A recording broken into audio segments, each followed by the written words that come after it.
السلام عليكم ورحمة الله وبركاته متابعينا الكرام. اليوم متابعيني أصحابنا ما أنا عارف كيف بيشتغلوا اللي بيشتغلوا في بعض الدوائر الإلكترونية. ركزوا متابعينا الكرام، هذا شحن بطارية 30 أمبير انضرب فيه فيوز البطارية، فصاحبنا ما قصر وقام بتغذية الفيوز، يعني تلحيم الفيوز مباشر. يعني هذا خطأ متابعينا الكرام، كان الأفضل أنه يغير الفيوز، وكذلك ليت واللحام مصيغ بالشكل الصحيح. الآن الجهاز ما يشحن، فاصل اللحام مش مصيغ بالشكل الصحيح. لاحظوا معي.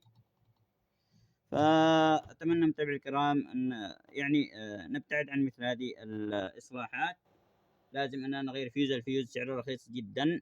وكذلك متابعي الكرام، الآن تم تجاوز الحماية، هذا فيوز حماية. إذا تم مثلا التلامس بين الأقطاب، هذه أقطاب الشحن، إذا تم التلامس فيها ينضرب الفيوز، ما تنضرب الدائرة. فالآن إذا تلامست الأقطاب وحصل شرط أو تلامس بين هذه الأقطاب، الذي سينضرب هو الدائرة وليس الفيوز. الذي سينضرب الدائرة وليس الفيوز. متابعيني، هذا خطأ. أتمنى أن لا يشتغل أحد بهذا الشكل. هذه نصيحة للجميع، ودمتم في رعاية الله.